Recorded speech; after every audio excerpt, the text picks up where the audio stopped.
Magandang tanghali po mga kapatid. Mayroon akong alagang ibon. Tawag po kalapati po to. Binigyan po ako ng aking kapitbahay ng kalapati. Ayan. Ayan. Sa ngayon kasi hindi ko pa siya malagyan ng pangalan dahil maliliit pa lang sila, saka hindi natin alam o hindi ko namin pa alam yung lalaki saka yung babae dyan. Yan.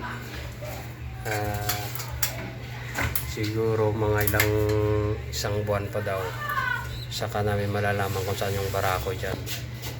Bali 3 po sila yon. Ang isa kasi mayroon siyang sugat, yung maliit may sugat po yun siya. Yan dahil inakma ito ng pusa raw.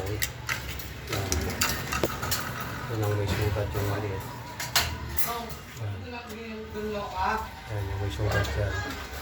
Yung maliit. Nangihina siya. Yan may sugat po siya. Yan. Kaya binalagaan pa ngayon.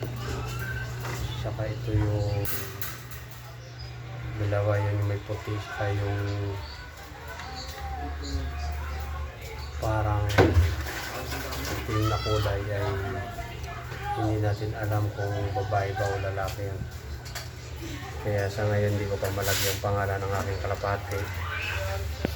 Bali alagaan ko pa lang sila ngayon. Mga 1 buwan pa bago natin malagyan ng pangalan to. Ayan. Ayan. Kaya pagdating ng 1 buwan sa akin yung may mga pangalan na yan. Kaya ang gagawin natin ay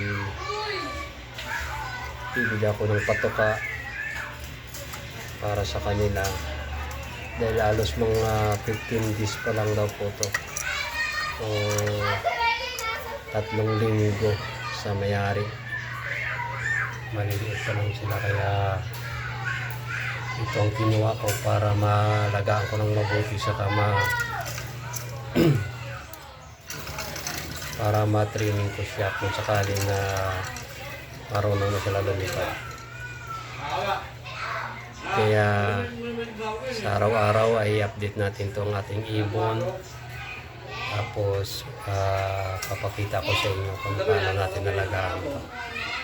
Sige po mga kapatid, good afternoon mga kapatid.